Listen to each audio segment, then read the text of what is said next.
Hello, and welcome back to the Untitled Podcast with your hosts with the most. Really? Mark. You're going with that? And then you have...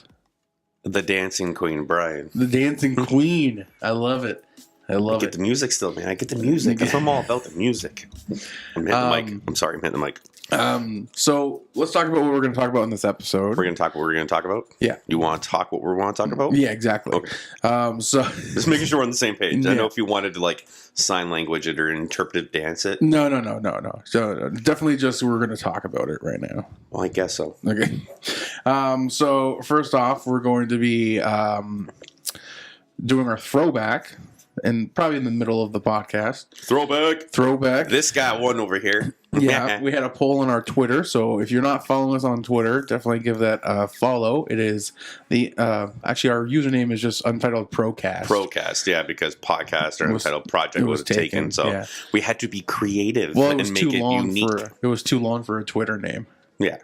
Yeah, so it's there nonetheless. Go take a look at it. It is there. Go take a look. We put polls up, especially for the throwback, to see what people want to see hear. Sorry. Yeah, it's fun getting you guys involved too, right? Yeah. So we want to hear what you guys have to say. Yeah, definitely. So go check us out there.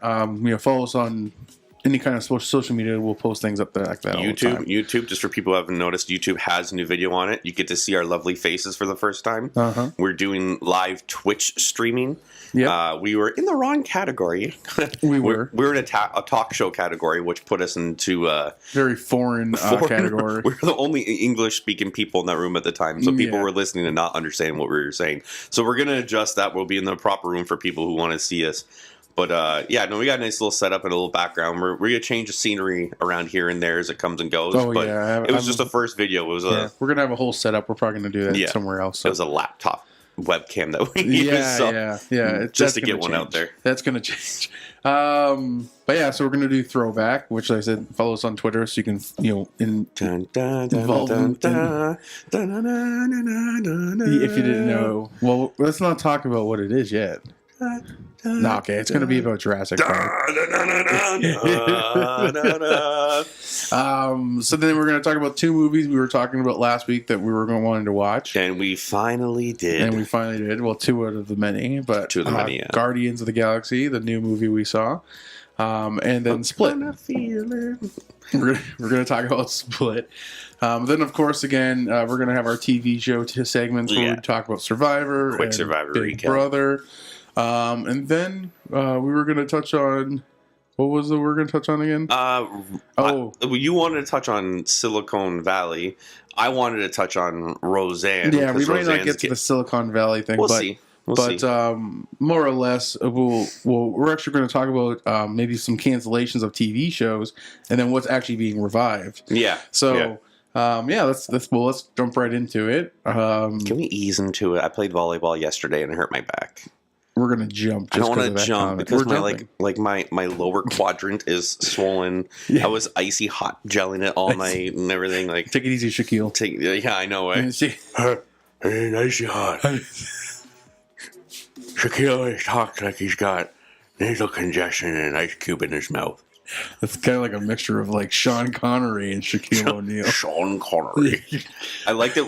You ever watch Mad TV when you were a kid? Yeah. When they always made fun of Shaquille O'Neal and George Foreman. Yeah. What's his face? Oh, was it Keegan Peele and Jordan? No. I forget the guy's name. Oh, Ari Spears. Yes. Ari Spears. Yes, that was him. His George Foreman was the best because George, in real life, all of George Foreman's kids are named George Foreman. Yeah. So he's got like 8 kids, and it's George the first, second. He's even got a daughter, and they named her Georgina. Well, it's easy to remember. So. Exactly, right? Like, you have to buy one birthday cake all the time. The banner, Happy Birthday, George, you can just keep it and put a different number at the end every year. Yeah. But they always made fun of him on Mad TV about, like, everything's a George. Like, this is my George pencil. I'm going to write on my George paper. Everything was hilarious about it. Okay, well, let's talk about Guardians of the Galaxy. Wow. Yeah. Wow. Yeah. Face melter. Like, I went into it with expectations of being floored. Yeah. I was floored. Yeah. I wasn't as floored as the first one. Yeah, it needed a little more meat. Yeah. Less potato. But honestly, if Guardians Volume 2 came out first, Yeah. I still would have been happy. Oh yeah, definitely. Like they were both the first movie of each. Like they're both number are one really movies. Yeah. really well made movies. So yeah, I can't really complain about the quality of that at all. The little cameos were interesting and fun. Yeah. They introduced like new big names, like Kurt Russell. Yeah. Plays Ego. Did you notice that Howard the Duck was in it a few times? Yes, I did. When they're at the little what is it, like a brothel or whatever it is. Yeah. And Howard the Duck's just chilling out, drinking a beer or whatever. He was in the awesome. end credits too. Yes, I saw that. Yeah. A little known fact that people don't realize that Howard the Duck is owned by Marvel. Yeah. I remember reading this one comic where it was like... he had his comics, didn't he? He had his own comic. He had his massive rocket gun he carries with him. So I remember reading this one comic where it was like all these new mutants are coming up and they're all getting beefed out by everybody. And this big attack wave comes by and it's everybody. So it's like Punisher and Spider-Man and X-Men and Guardians put together and they're going after these guys. At the very bottom of the corner, you see Howard the Duck just like casually strolling on up and he's got a gun bigger than a building in his hand. Yeah. And you're like, wait a minute, is that a duck walking around with a gun? Nobody really picked up that he's owned by him, right? Yeah. So I thought that was clever. Yeah, I like that. A lot of cameos, more cameos. Like Sylvester Stallone was in it. Yeah. Tommy Flanagan from Sons of Anarchy was in it briefly. Well, we're gonna say that was a cameo, even though he was supposed to be in the movie. Yeah, he was listed as a character, but it wasn't for very long. Yeah. Do you ever listen to that band, Mindless Self-Indulgence, MSI? I went and saw Mindless Self-Indulgence live at the Cool House in Toronto. Oh yeah, I had a buddy that went to that. By the way, we're Canadian and we live near Toronto. Spoiler alert! Yes, I don't know. I don't think that's around anymore. Anyways, Cool House. No, the Cool House got broke down. They abolished the whole thing. I couldn't believe shut it down and then demolished it. I got to see Mindless Self-Indulgence like the month before they broke it down. Yeah. So I've been there twice. 2 different random shows. I saw a band called 3 Days Grace. Oh, 3 Days Grace. I've never seen them live. That was when they were back. That was when they were actually good, though. Yeah. And then I saw Skrillex. Yeah. Wow. I saw Mindless Self-Indulgence there. And then I've seen Birthday Massacre there. I don't know if you've heard of them. Yeah, I know who they are. And Julian K. I saw them there one time. Pretty good metal punk bands. Yeah. So anyways, back to Guardians. And well, I brought up the MSI thing because the lead singer, he goes by the name Jimmy Urine. Yeah. He was in that whole other thing. He was a Ravager. Was he really? So you know the one that had his hair shaved off on the one side and then going over? He kills the spider on the tree. Oh, that's him. Yeah, he's in it for a while. I thought he was only going to be in it for like maybe 5 minutes. I didn't even think about that. Yeah, he looked familiar. Yeah, I was trying to him. piece it. Oh, man, that's awesome. Yeah, that was him. I didn't know that. That was like his first kind of thing. But he would keep talking about it apparently. But that was him. That was cool. I like that. So there's actually a couple of Easter eggs for people, especially if you're a music fan and that. But he was in it. Yeah. A lot of different people. Actually. Yeah. The one girl, her name, I forget her name. She plays Mantis. She's. Yeah. I think she's a foreign actor. She's like Norwegian or Swedish or something. Her name's Palm something. No, I'm not too sure. She's a really pretty girl. She's pretty good. She did a pretty good job as Not Mantis. according to Drax. No, according to Drax, she's a hideous woman. Yeah, she's a hideous woman. Where he almost throws up thinking about him being intimate with her. Yeah, romantic. Romantic.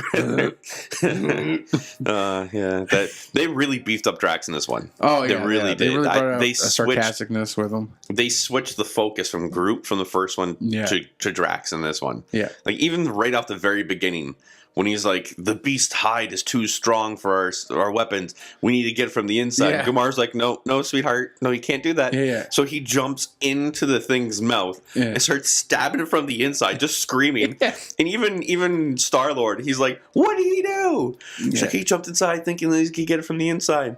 He's like, no, the skin's just as thick on the inside as the outside. Gumar's like, I told him that. It's just perfect banter. And then when they kill it, and he's like, I did it. Yeah. I single-handedly take it down. Yeah. So no, he's definitely was beefed up in this one a lot. They really beefed up the the common friendship banter between all of them now. Yeah, definitely. Especially with Rocket. Yeah. Rocket he got beefed up a little bit, but I like how they showed now. The first movie was them becoming the group. Yeah. Right? This movie, it seems like there's been a lengthy time period in between. Yeah. And they've got their friendships with each other. They know how each other acts, right? Like you see Peter Quill and Gumar are fighting over who gets to use guns. Yeah. Oh, I thought guns were my thing and you did swords, but okay, whatever. And he gets all pissy about it. That's hilarious. They really put the whole family aspect into the movie. Yes. Yeah, that was a big emphasis there. Was the family aspect. That's what the whole thing based off Guardians is, because they're a family together, because they're a group of misfits. Yeah, they're ragtag, right? Yeah. Everybody that was unwanted from every other group. Yeah. Got together. Exactly. Yeah. So that's what the whole idea is, and I think they played it really well in this.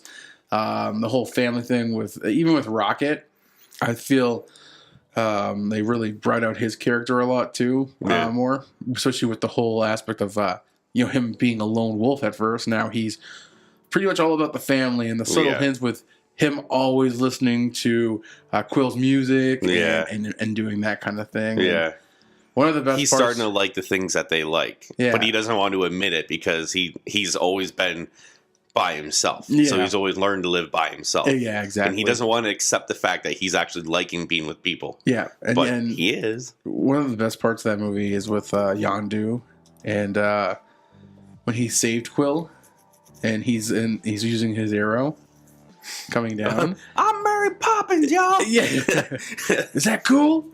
Yeah, that's cool. That's cool. I'm Mary Poppins, y'all. No, because he even said, "Is he cool? Yeah, is he cool? Is he cool? Yeah, he's cool. Yeah, he's cool. He was all happy to be Mary Poppins. That was funny. I thought Yondu was an amazing character in this one. Yondu nailed it this time. Yeah. Michael Rooker. I love Michael Rooker. Yeah. I've been watching Michael Rooker movies since I was a child, and I always remember you can't miss him. He's got that voice, right? Mm-hmm. Like the guy sounds like he smokes 15 packs of cigarettes a day. Yeah. I love his voice. And everybody will probably remember him from Walking Dead because he played Merle. Yeah. Right? The one-handed guy. I remember him did I not? No, I was supposed to meet him, and then I didn't get to. No? But I have his signature. That'd be cool. Yeah. I remember Michael Rooker from Days of Thunder. Yeah. Okay. Throwback, another episode right here, okay? Days of Thunder with Tom Cruise. We're going to have a whole Tom Cruise episode. I love Tom Cruise. That'll be a whole special throwback episode. You know what? We're making cocktails, we're going to make business, an episode on Tom Cruise's birthday about just Tom Cruise. We're going to talk about Tom Cruise post Scientology. Okay, you may not know this. I haven't told you about this.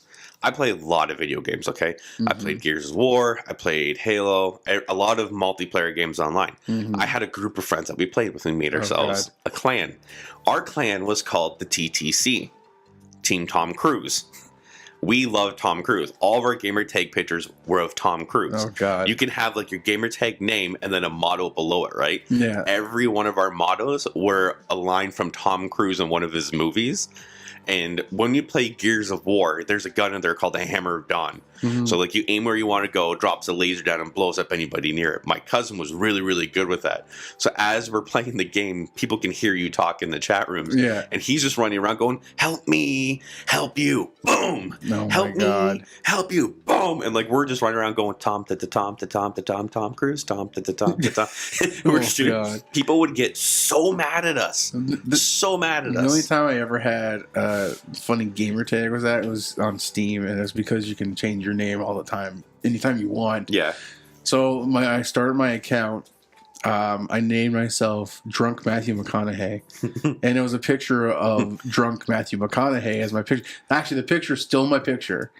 And people come to me and they're like, you look like an idiot in your photo. I'm like, really? I'm Matthew McConaughey? Like, you can clearly tell who that is. I call him Matthew McConaughey because his face looks like a camel. He's got the busted nose and big teeth sticking out. He was at a ball game the other day. Really? Wearing a hat that said "All Right." Oh, God. And he was just standing there. All right. He was sitting there just signing autographs. I like Matthew McConaughey. Don't get me wrong. Yeah. I really, really liked him in True Detective.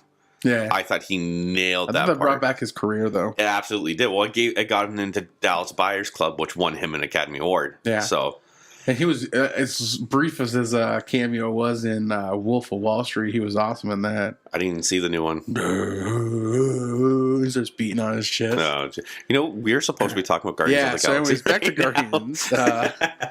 No, we have a problem. Okay. No, we hit pretty much the whole thing about Guardians. Stay tuned for the scenes at the end. The very end one's not anything craptacular. It's funny if you like the Marvel stuff. Yeah. There's about 3 or 4 mid-credit scenes, so it's definitely worth your wait. Yeah, there's not really... Well, I think there's a little hints of what next one will be. For people who are following the comics... Yeah. There's a really big Easter egg there. For people who don't know the comics, I'm going to give you a little insight. Look up him in comics. Okay? Yeah. Marvel Comics. Look up the character named him or Adam Warlock. That's all I got to say. For people who know who he is, I hope you're as giddy as I am. Is that the Sylvester Stallone hint? No. Oh. I thought you were talking about the other Adam Warlock is something completely different. Sylvester Stallone, again, if you know the comics, I don't want to ruin it too much. No. But I think they're gonna feed off of the Sylvester Stallone character. I'm gonna go on a limb and say that all the people in that little group that they showed at the end are all big name actors. Yeah. Ving Rhames was in it. Yeah. The girl, I forget her name, that played the one girl in the girl crew for the Ravengers. She's a character actor in a ton of movies. So there's something else going on. Yeah, I think that's going to be played out in the next movie. 100%, especially with him. Yeah. With him and Adam, they're going to need some help. Yeah. Next movie. So, well, wait. Like, we're going to bring in a rating system. Oh, yeah. So, the only thing, because we're very, very creative people here. So, the only thing that I was thinking of, we can call it the Untitled Thumbs Up. That is definitely going to be a work in progress. It's going to be a work in progress, but that's all I have right now. Yeah. So, I give it if it's an untitled. Untitled. How's what we call it, the titled project. Since we're untitled and we're nameless, we'll give it a title. We'll keep thinking about this. Yeah, this is a work in progress. I'm going to agree with that. I'm going to give it an 8 as well. Yeah. It's a solid 8, though. 8 untitles. Or solid 8 titles. Now, if there was a little more meat in the movie, I know it was a long movie, but there's some parts they could have, I think, switched up. Yeah. But it could have been an overall, like, maybe 9-10 of a movie. Yeah. But don't get an 8 wrong. An 8 is a very good movie. And I think the only reason I'm giving it an 8 is because I'm already diluted to Guardians because the first one was so good.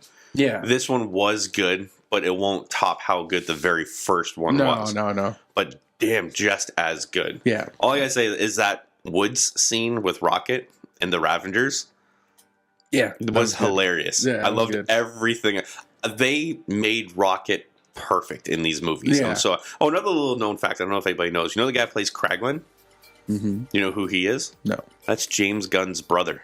Oh, okay. He's in every movie that James Gunn does. Yeah. James Gunn is the director and the writer of Guardians of the Galaxy. That's his brother, so he just plugs him in every... We talked about this a few episodes ago with Adam Sandler putting all his kids in it. Well, James Gunn's throwing his brother a paycheck, so there you go. Well, got to keep it in the family. Well, you know what, though? He was actually good. Yeah. He was good as Kraglin, so it's not like it was unmerited, right? They picked the right guy, so... So, 8 solid untitled thumbs ups. So I'm going to give it 8 solid titles. Titled up. Titled thumbs This up. is a work in progress. Definitely. Next, what we're going to talk about is we hit a lot about it in the last podcast. So if you want to go back and listen to it, go back and listen to that. More about the premise of the actual movie series, I guess, whatever you want to call it. But it's split. What we're going to touch about in this one is, since we actually saw it, it wasn't what I expected by the actual story itself. I didn't see the ending, or not the ending, but like the whole build up to what it did. Yeah. Definitely a watch for me. Like, definitely go out and watch it. Yeah, it's a very good movie. I'm not a huge M. Night Shyamalan fan. But you are now. Not really. I'm a fan of the series, though, because I liked Unbreakable. Yeah. So I'm a fan of the series, and Unbreakable is a part of the story, so I would recommend watching that as well. Yeah, for anybody who isn't sure about the movie or anything else like that, there was a movie that M. Night Shyamalan made called Unbreakable with Bruce Willis and Sam Jackson. Sam Jackson plays this guy who's got like brittle bones disease. He's locked in a wheelchair, but he believes people do have special abilities out there. So he finds a character or a person in Bruce Willis and finds that he is unbreakable. He doesn't get hurt. He can't get sick. He has one weakness, which is what? You remember? No, I can't remember. Water. Oh, yeah, He's afraid of water. Yeah. Like deep pools or anything else. Like, the rain doesn't make him melt or anything, but he's afraid to fall into a pool or a pond or a lake or anything else. But everything else, he's super strong. He can't be shot or broke or anything else like that. He'll always get through it. So that's a cool movie that M. Night Shyamalan made early in his career. And it's been about 15 years now since that movie came out. And this movie directly ties into it. So I know there's a lot of speculation that everybody's seen the clips of what has happened, but we're confirming it right now. Yeah, those two movies are intertwined. They're in the same world. Yeah. Some of the characters. They're even making a third one called Glass. Yeah. So some of the characters from that first Unbreakable movie, like the Doctor and everything else, are in this movie. Yeah. So they've 100% Bruce linked Willis it together. Is in the end. Well, for 2 seconds. Exactly. Yeah. So, but you wouldn't ever expect that. Like, no. Like, I didn't even realize that was the Doctor from the first movie. No, I didn't until after I saw Bruce Willis. Yeah. As soon as I saw Bruce Willis and he says that's Mr. Glass, like, bam, I got it. I'm like, wow, that's her. That's everything. And it was a really, really well thought out movie. Yeah. So I appreciated it. James McAvoy was amazing in it. James McAvoy gave it a 10 out of 10 for me. Yeah. Like, I'm not giving the movie a 10 out of 10. I'm giving James McAvoy a 10 out of 10. Yeah, he did really well, especially with the split personalities and everything. So it is based off split personalities. I think he had like 23 split personalities. Something like that, yeah. We saw about 7 of them. Yeah, they didn't go through all of them, but they went through a main, I would say, 4. Yeah, and then the overall Mrs. Pettigrew or whatever her name was. Yeah. And then Dennis, and then Barry was the guy that talked to the Doctor all the time. Yeah, and then the overall shell was Kevin. Kevin, it was the original person, the real guy, So, like, part of the movie near the end is that you had to say his name to bring him back. Yeah. Like, his full name. Yeah. But they were all afraid of another personality that was creeping in the door called the Beast. Yeah. They're all afraid of this beast. So, well, all of them, they just thought it was a myth. They didn't believe in it, except for 2 people. Yeah. Well, technically 3. Yeah, which is the kid. Well, what was the kid's name? I don't remember. Hedwig? Yeah, Hedwig. Yeah, that's right. Yeah. So him, and then Dennis, and then the mother. They're the ones that... What? Sniffles. Sniffles? You okay? I got the sniffles. Thought you were like looking over there like something was crawling up underneath the table or something. No.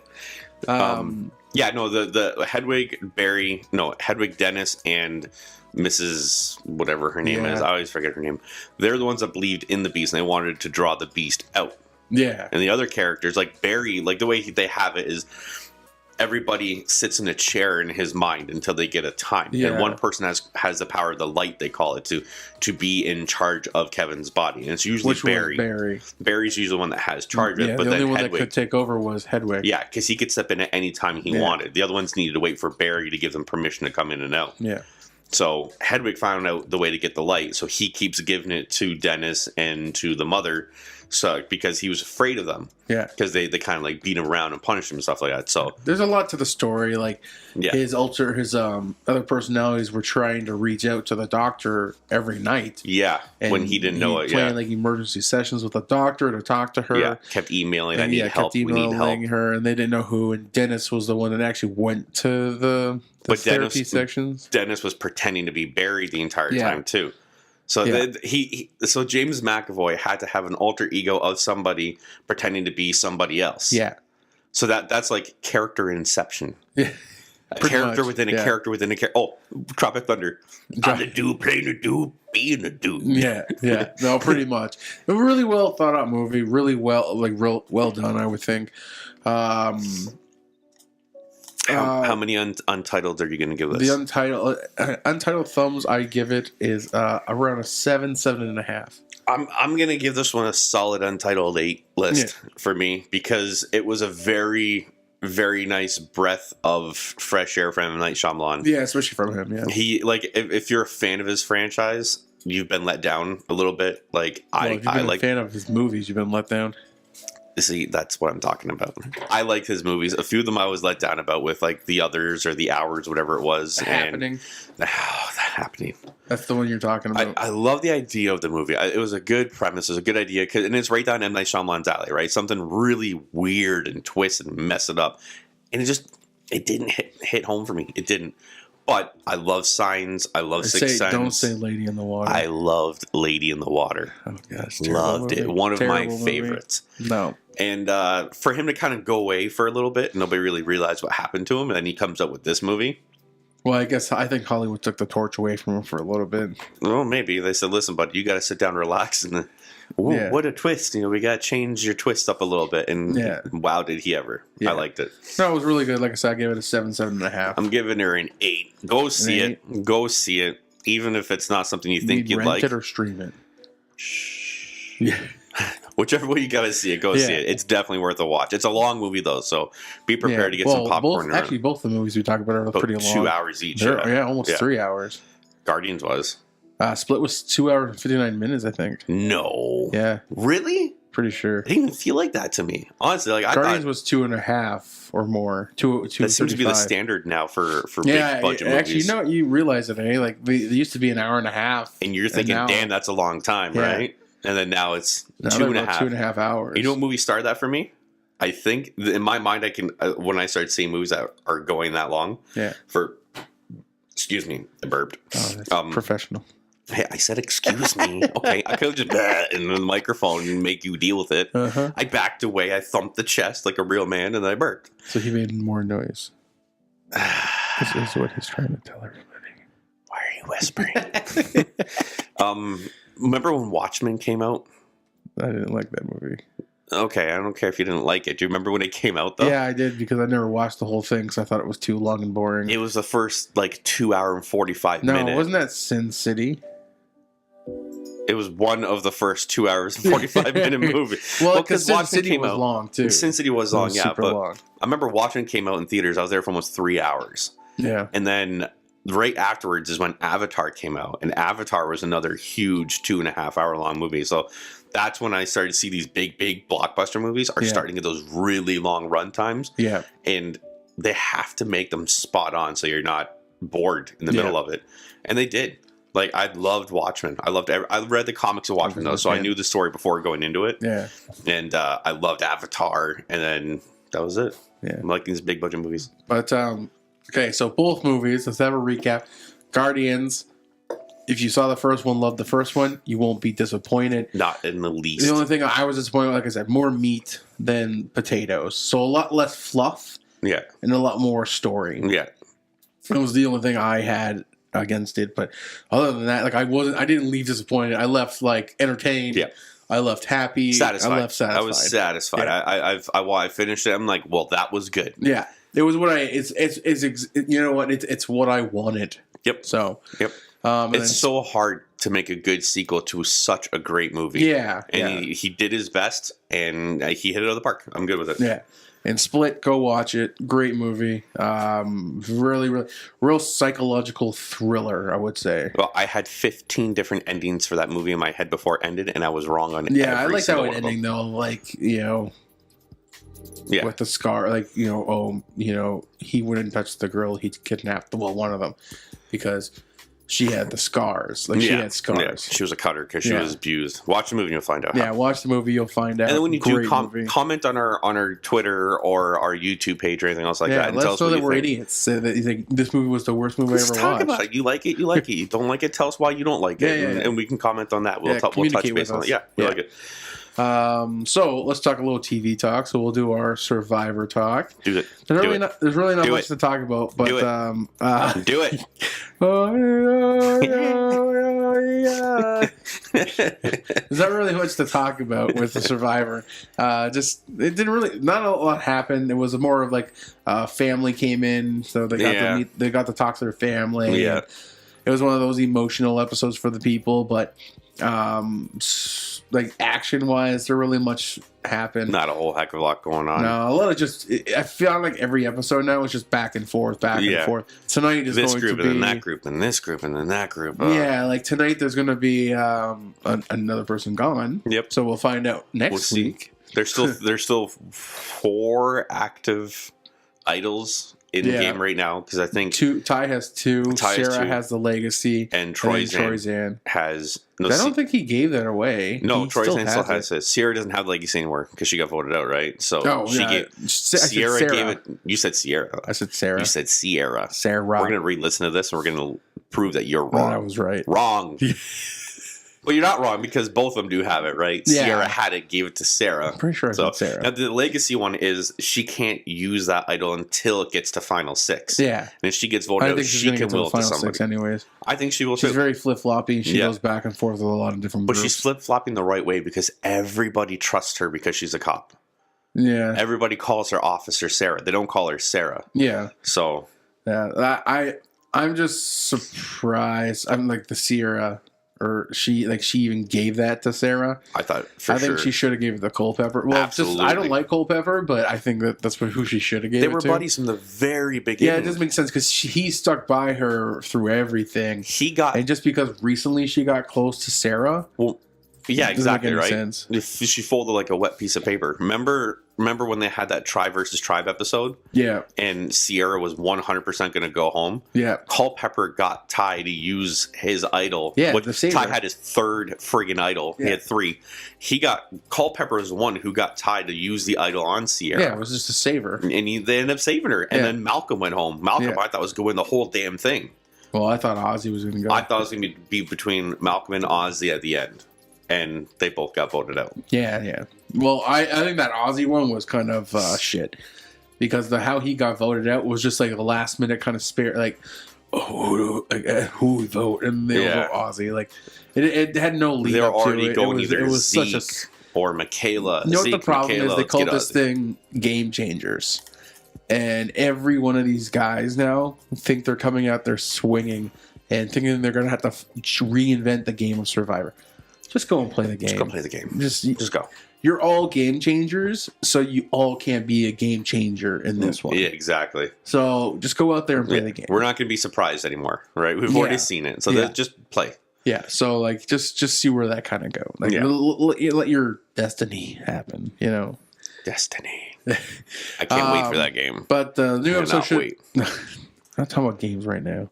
That's our Twitch. Can we talk about games? If you want to listen about games, come watch us on Twitch. We didn't talk about games almost at all while we were on Twitch for our first. Yeah, we did. Not a lot, though. Well, we talked about Overwatch and that. Anyways, on track. Let's stay. Let's focus. So Survivor, not much happened, but Sierra did get voted off. Yeah. Tonight should be entertaining. I don't know. I think I really do think that Culpepper's done. Yeah, he's the last of that. Culpepper I think and Andrea and Aubrey, they're going to get close to the end. Andrea's won 2 individual immunities already. Yeah, I think Andrea's going to make it. She should be the number 1 target. No, she's going to make it. Everybody likes her. That's the problem. Everybody follows her. Everybody listens to her. She's playing the game really well, though. She is. Yeah. She got her arch nemesis Zeke out, and now she got Sierra out, and she's always wanted Sierra out. So yeah. She was good. So I think Michaela's going to lay dormant, too, for a bit until near the end, and then she's going to put up Michaela's going to be gone soon. I don't know. If she's not gone this episode, then I'd be surprised. See, I think people like Ty, Troyzan, and Culpepper have more of a target on them than Michaela or Aubrey or Andrea or Sarah. No. Because those guys are going to group together and they're going to get rid of her. She's more of just like a floating person in there. As much as she thinks she changes things, she doesn't. Here's where the game changer comes in. If they go to vote out the Troyzan or Ty or whoever, and they use their immunity idol, it flips back to the next person gets voted out. So let's say Troyzan is the only person who voted for Andrea to go out. Everybody voted for Troyzan. He pops his idol. Andrea goes home. Yeah. Now that's a game change. Yeah. That's going to shift everything because now everybody wanted him out and their alliance member got voted out. That would be awesome to see something like that go down. Yeah. So, and there's been a lot of really crazy tribal councils this year. Like everybody talking at the tribal council and calling people out and getting outed as transgender and stuff like that. Yeah. It's going to be interesting. I'm okay with it. So that's just a little bit of Survivor talk. Now, Brian's going to talk to a little bit of Big Brother because it is ending. Just a little brief thing about Big Brother. Yeah. It's down to 4 people in the house. Yep. We got Demetrius and Ike who've been a couple since the very beginning. Demetrius is a guy who the second he started, I'm like, this guy's gone. Yeah. He looks like a tool shed. He acts like a tool shed, and he's got the IQ of half a deck of cards. So I'm thinking, okay, this guy is... So he's Big Brother material. Well, he's all jacked up. He's the Greek sensation, they call him, and stuff like that. Gosh. He talks like he's got his nose plucked all the time. Oh, it's really weird. And he was up the very first week. So I'm like, all right, this guy's going home. See you later. The other guy that was up next to him decided to crap the bed, lie to everybody. They caught him, so they kicked him out. And then the very next week, Demetrius won head of household. So he was in charge.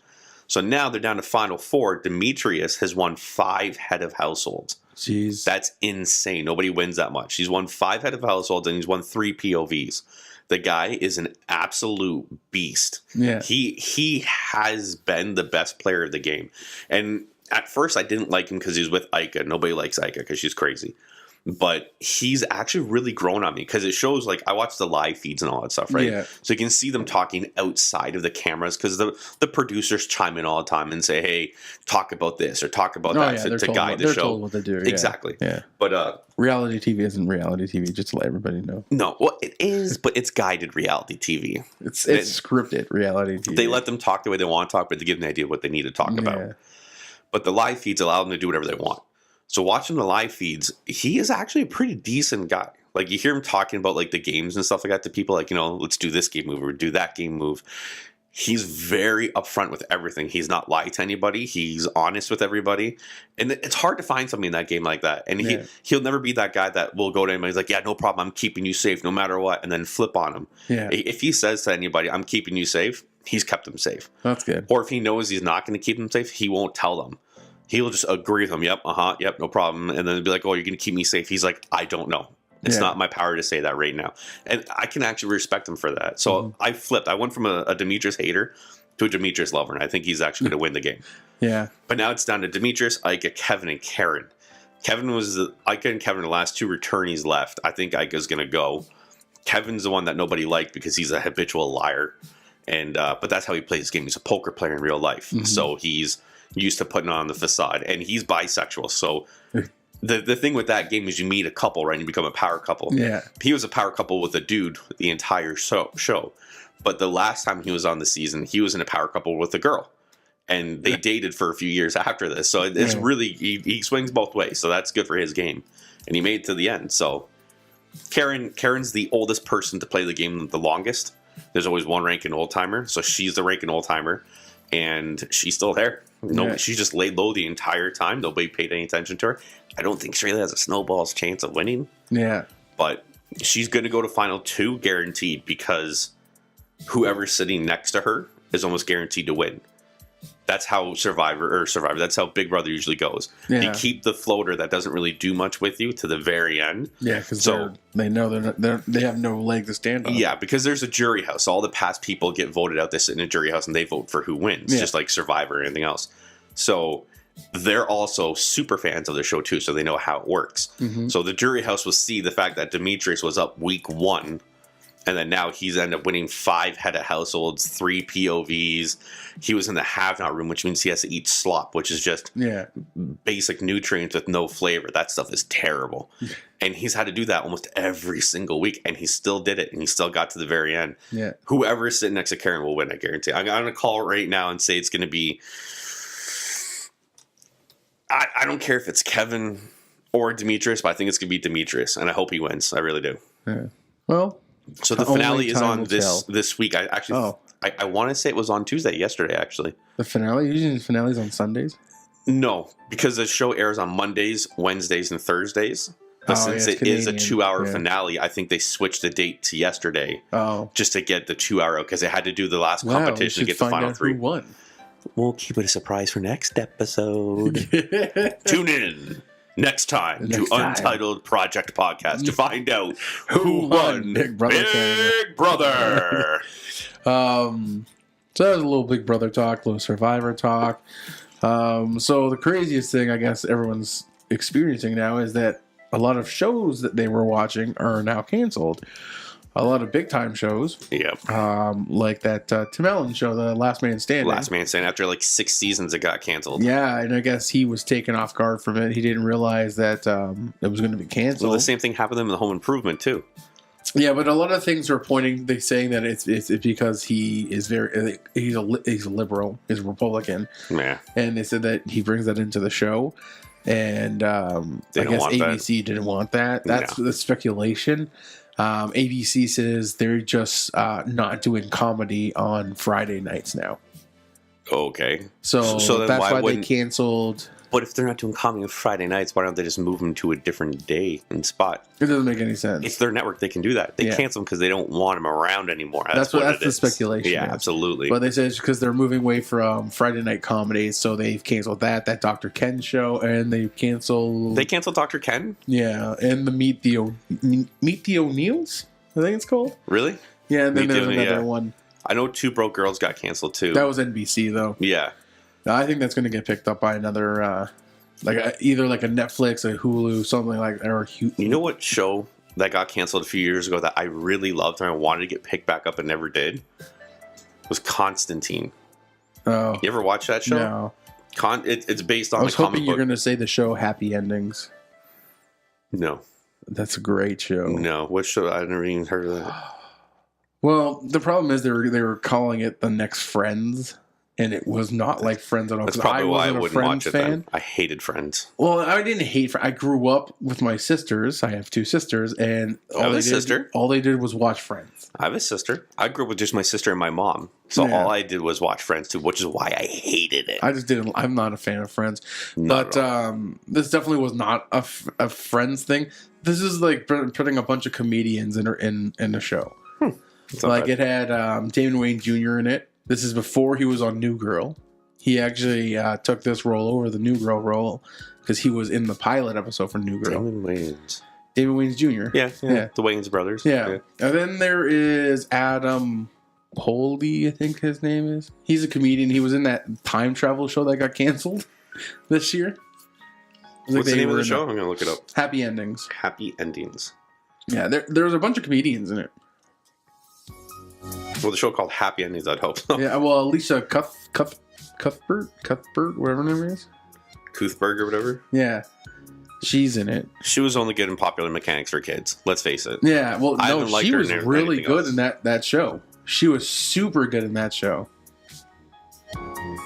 I got a lot of people to watch that show, but they only made 3 seasons because ABC kept changing the time slot. Eliza Coupe is in it. She played Jane Williams. Yeah, she's in a lot of movies. Alicia Cuthbert, Zachary Knighton, Adam Pally. That's it, Adam Pally. He's Damon Wayans Jr., Casey Wilson, Nick Zano. And that's it for the regulars, really. Yeah, and then there was a lot of cameos from different people. Rob Corddry. Mm-hmm. That's Mary Elizabeth Ellis. That's a chick from Always Sunny in Philadelphia, right? Yeah, oh yeah, that's Charlie Day's wife. Yeah.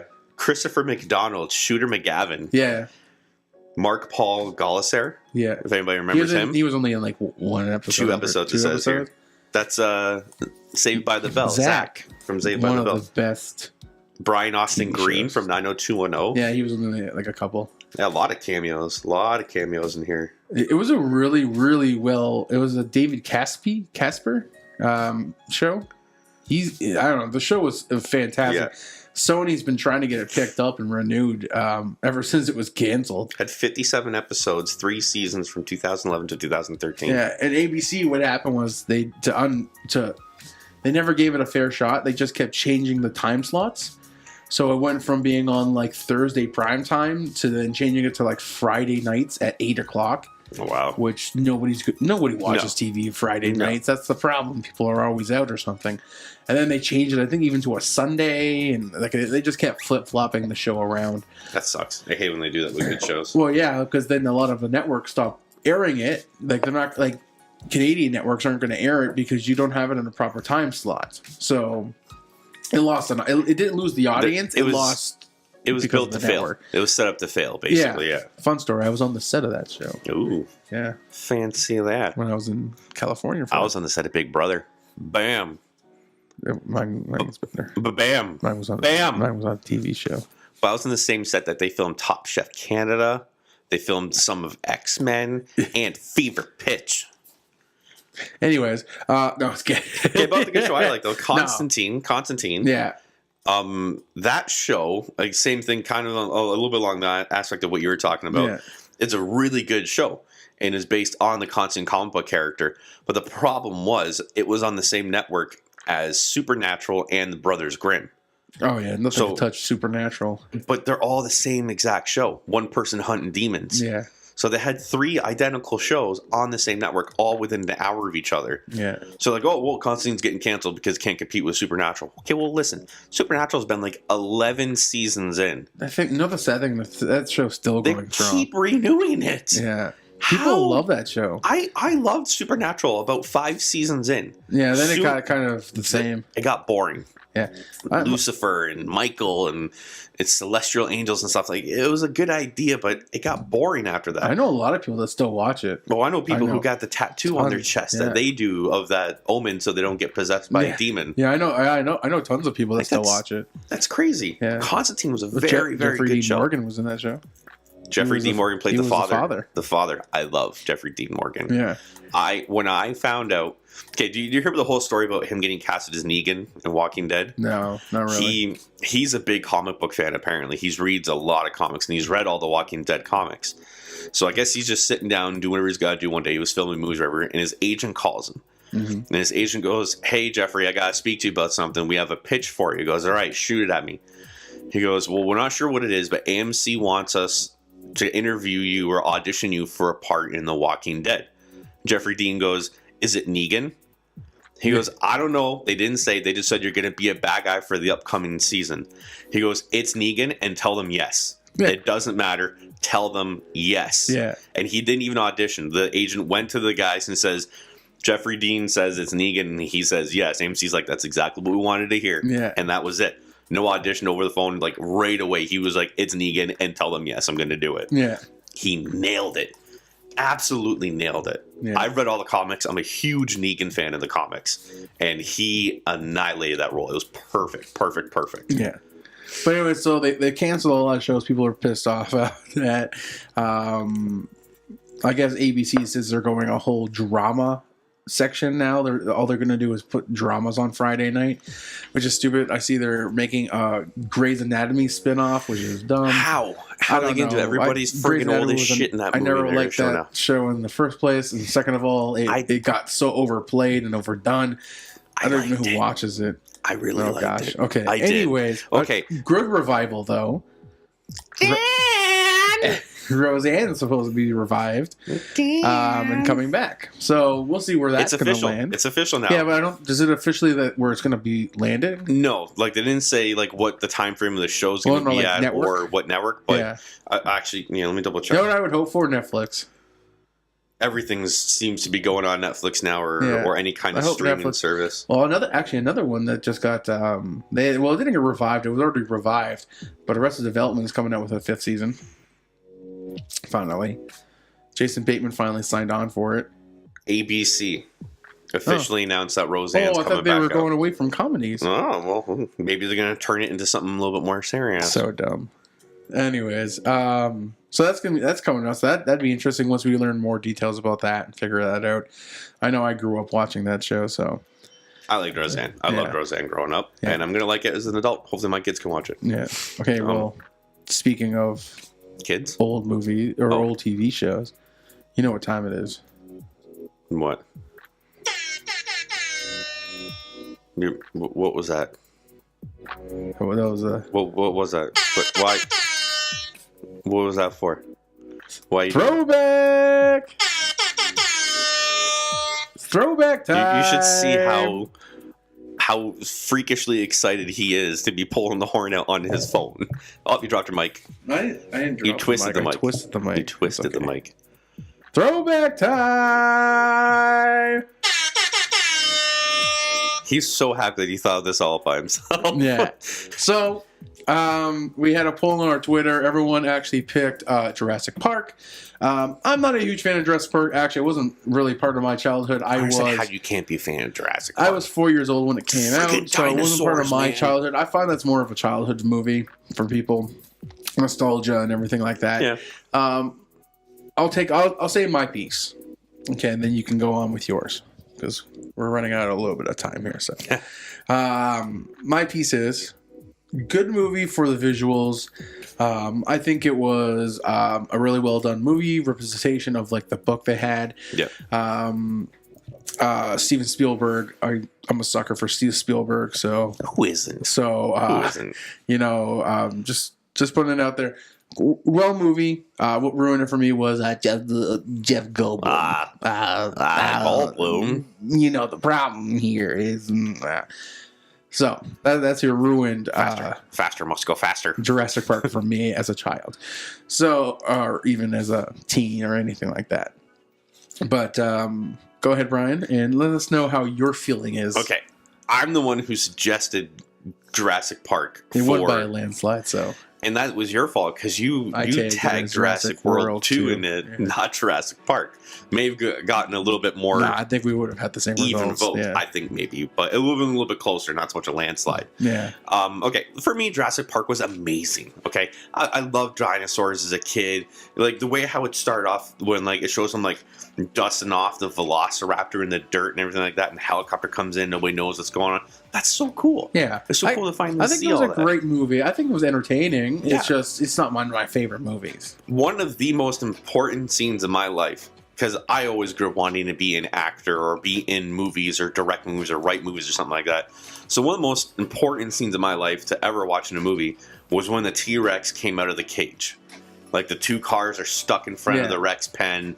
The power goes out and you see the Rex's hand just like slide down the things, and the Rex realizes, I'm about to jump this bitch and we're gonna wreak some havoc over here, okay? Yeah. And then he crushes the car, and then Buddy gets out with the flare and throws it. Like, it was so cool. Everything about that like was terrifying because the kids are inside the car, the mud's filling up the car, and he pushes it over the tree, and they have to run on the cable back and forth to avoid the car hitting on top of them. Yeah. Like that, it was a perfectly built movie. It was freakishly entertaining at all facets of it, and they actually put like a little bit of thought into it. Yeah. Like, how can you bring dinosaurs back to life? You can't. Yeah. Right? So they just touched on the whole cloning and reanimation of animals, which in today's day and age they're doing. Yeah. They're perfectly cloning sheep and frogs and all this stuff. So it's a possibility. So what they did is they found the whole, mosquitoes that were stuck in sap that sucked the blood of dinosaurs. They're taking the DNA from that and recreating it with frog DNA, making dinosaurs. Yeah. Really cool idea. I think it's a super cool idea the way that they thought of that, to put some kind of legitimacy behind the fact that they're remaking dinosaurs. Yeah. But everything about it, the raptors in the pen, and how it shows the raptors hunt in a pack, and one's always the decoy, and there's always two on the side, and it was, like I said, it's an entertaining movie. I'm not a fan of Jeff Goldblum, and he's a big part of that series. Sam Neill was awesome in it. Sure. I love Sam Neill. Okay. Hunt for the Red October. Yeah. Event Horizon. Yeah. All those movies. But Jurassic Park for me set my life as a child. Like, as soon as the first Jurassic Park came out, I grabbed every toy. Every birthday, every Christmas, I'm going, Santa, hook me up with some JP toys, right? Because the second movie, I had the Jeff Goldblum toy, and it made me hate it even more. Did you burn it? Like, did you break it? I wanted to. It was a Christmas present, so you had to be creative with it. So I had to not break it. I had all the Jurassic Park 2 toys. I had the little command center with the Jeeps. So did you have the Jeff Goldblum action figure? I probably did. I don't know. I had all the ones that had the dino damage. So you can have the part where you squeeze the dinosaur's butt and a piece of his skin flops out on the side, and you see ribs and guts and stuff like that. Stuff was so cool. The toys were awesome. Yeah. I always fought my dinosaur toys with my Beast Wars toys. Oh god. And I pretended the Beast Wars were sometimes dinosaurs, and they're like, "Okay, we're getting the dinosaur." Wait, didn't the second one come out when you were a teenager? Maybe. There's a possibility that it did, but I'm a kid by heart. Okay, I love it all. I don't think so.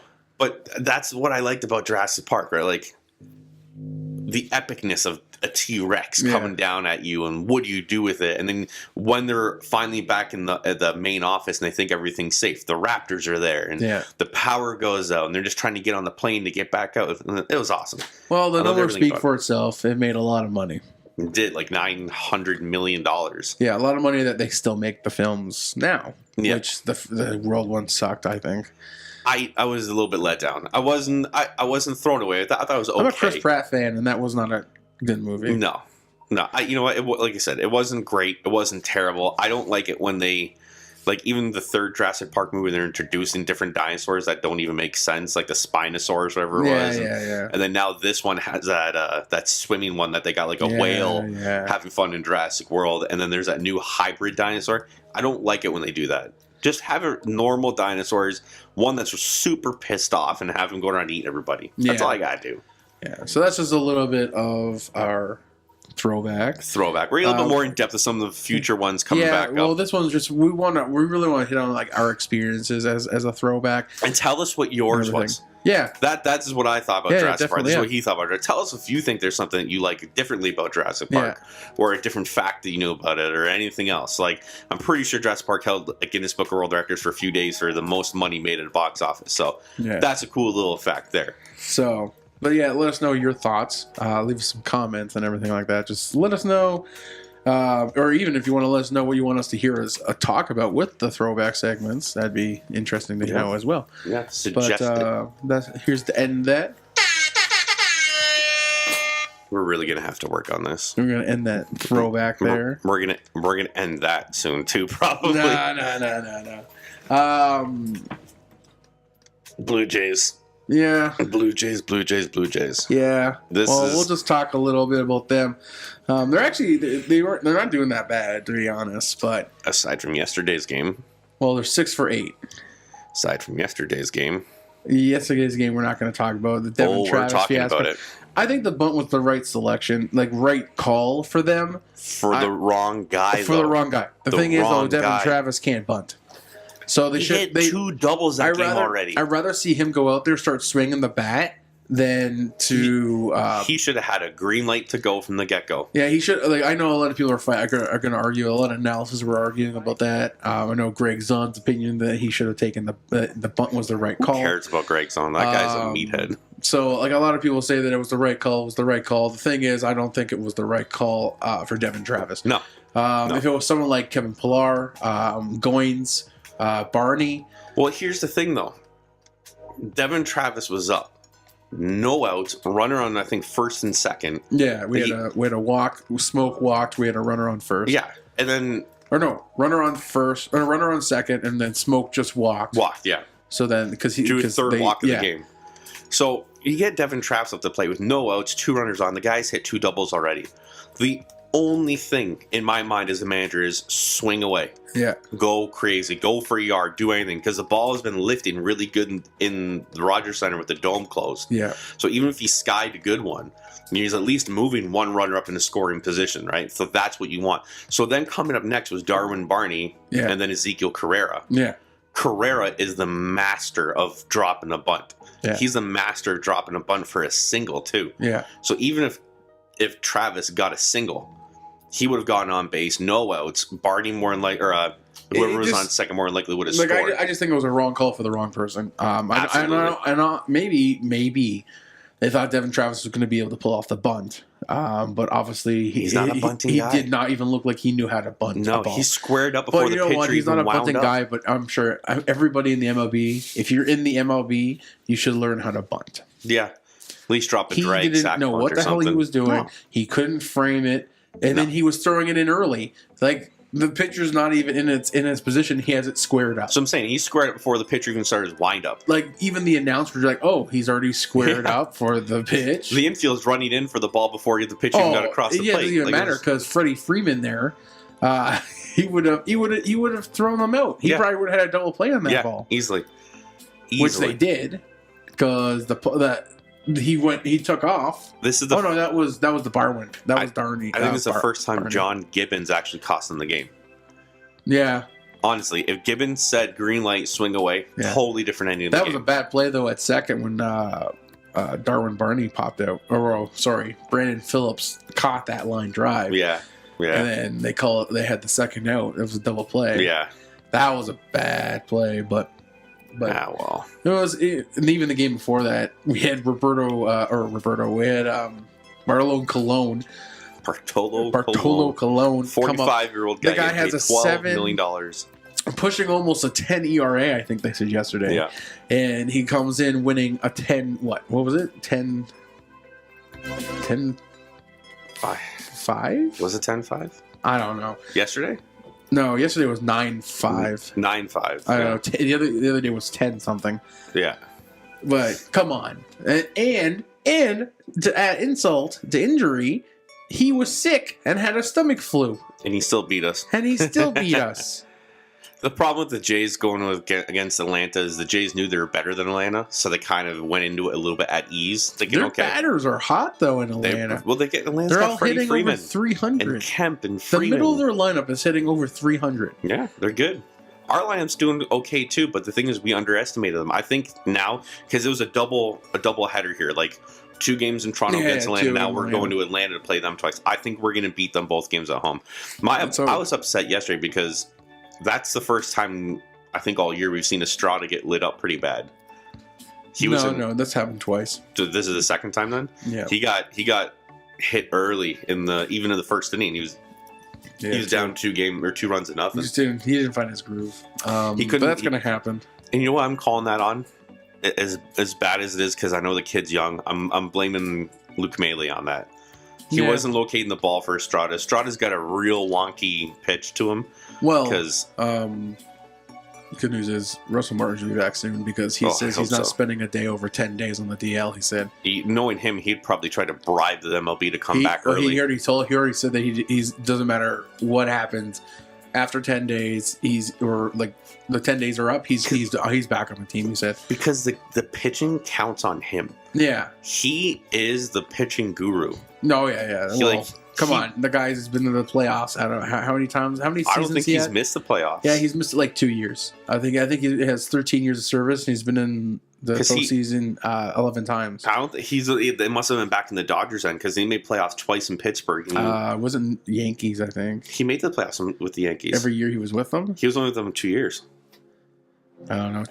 I know there's 2 years that he didn't make it, I believe. It had to have been the Dodgers. Maybe the Dodgers and the Pirates. Yeah. I'm pretty sure that the only time the Yankees missed the playoffs is last year and the year before, I think. And he was a J both those times. But he the guy's a great pitcher. Tulowitzki's coming back today. Tulo. Well, supposedly they say he's going to be in Atlanta because he's in Florida right now playing. Did you hear about his AAA game? Yeah, he didn't do very well. Not very good at all. He was 1 for 3. Yeah, and it struck out 2 of those times too. Yeah, well, it doesn't matter. He's going from AAA or AA to. You just got a notification on something. Yeah, it's okay. They can't hear that. Don't worry. I did. Yeah, you did.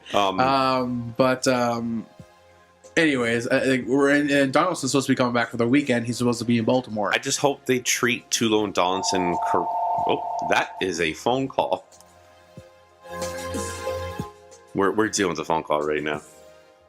Well, we're turning off the phone right now. Yeah, we're good. The thing with Tulo is I think they should ease him in nicely. Put him as a DH. Don't let him field. Just let him DH. Well, they can, but they can't. Yeah. And relax. We'll see what happens. We need to talk about 2 people real fast. Oh, Kevin Pillar and Justin Smoke. We said we're going to talk about them. Yeah, they're going to be all-stars. And they no one's better say be all-stars. Pilar and Smoke are leading the American League, or tying the American League with either hits, home runs, on base. Pilar is now leading the American League with hits. Yeah. He's got 49 hits or something like that. Yeah. So he's leading that. And I know Smoke, I think, is tied for the American League he's leading the franchise in home runs right now. Yeah. And he's in the top 5 in the American League for home runs too, I think. Yeah. Yeah, I think they're both. They should be both all-stars, especially Justin Smoke. If they keep doing what they're doing, the 2 of them absolutely should be Justin. The 2 of them should absolutely be Justin Smoke. Yeah, I'm a Justin Smoke fan, so they should be all-stars. Always have been. So those 2 have definitely filled the void of the not so hot right away Jose Bautista and the missing Josh Donaldson, the missing Tulo. Those 2 have really picked up the pieces very well, and I'm very happy for it. Yeah. Did my phone scare you? Yeah, I was like, what was that? So anyways, let's end it here then. Well, we are pretty much out of time. So we'll end it here. It's been a great podcast, as always, in my opinion. But please let us know what you think. Like, comment, subscribe on our YouTube channel. Follow us on Twitter. We're on iTunes. And now on Twitch. Yeah. On Twitch, who are doing Twitch. All our links are going to be in descriptions of each of our videos. They're usually all the same. So it doesn't matter if you listen to us on SoundCloud, iTunes, anything. All our links are in the description. We need the feedback. I want the feedback. We need to know what you guys want us to hear. If you like hearing us talk about stuff, tell us what you want us to talk about. We'll throw everything into it as much as we can. Yeah, just let us know what we're doing wrong, what we're doing right. If you hate us, we're not doing anything wrong. I'll cut Brian again, like I said We're not last doing anything episode. wrong. There's nothing wrong going on here. All right, well, that's it for this episode. Nope, we're gone. We're gone. Well, hopefully you're going to be tuning in for the next one. Thank you for listening. Thank you for listening. Untitled Project Podcast. Stay tuned for the next week's episode. And you guys have a great week. Same Untitled channel. Same Untitled time. I really went there. Yeah, you did. All right, let's go. All right. Bye. Everyone have a great week. See ya. See ya.